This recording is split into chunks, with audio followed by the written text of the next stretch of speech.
Purposely. Your life, God's purpose.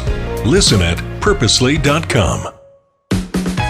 You're listening to God on the Go, part of the Purposely Podcast Network. I'm Julie Lyles-Carr, and we're here to help you make the minutes matter. Those times you're in the car waiting for the soccer practice, or you're on the road, maybe for that summer road trip. Thanks for being here.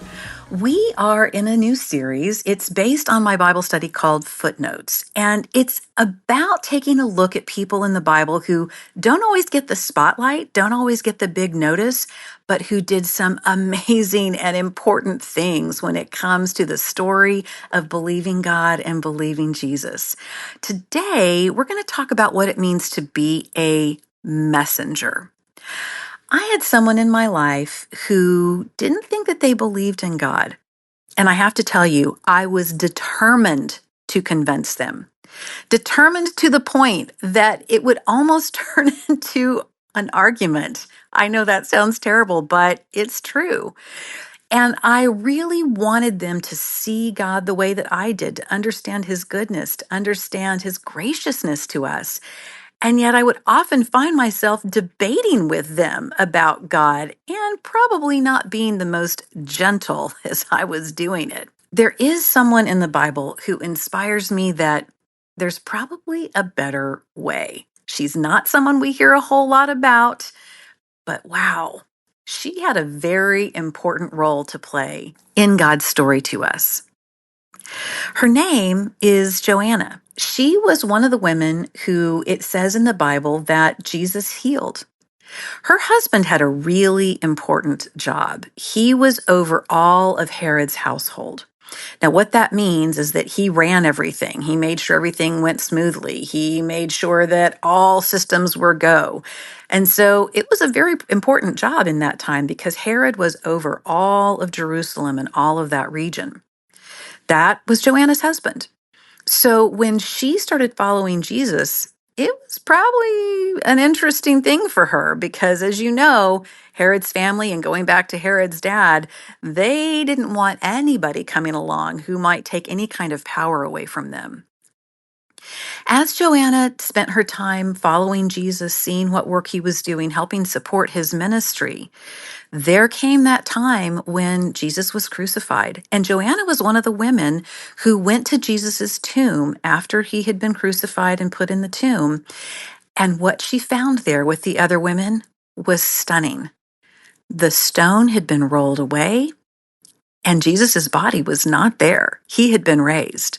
Can you imagine how excited and awe-inspired Joanna and the other women were? They probably couldn't wait to get back to Jesus's disciples, to the apostles, Jesus's closest friends, and tell them what they had experienced, what they saw, that Jesus was alive. They went back, and Luke 24, verses 9 and 10 tells us this. When they came back from the tomb, they told all these things to the 11, that means the apostles, and to all the others. It was Mary Magdalene, Joanna, Mary the mother of James, and the others with them who told this to the apostles. Guess what? The apostles did not believe them at first. They said, there's no way. There's no way. But that's why I think of Joanna as being a messenger. Think about what it means to simply give a message. Here's an interesting fact for you. What is the average number of text messages a person gets a day?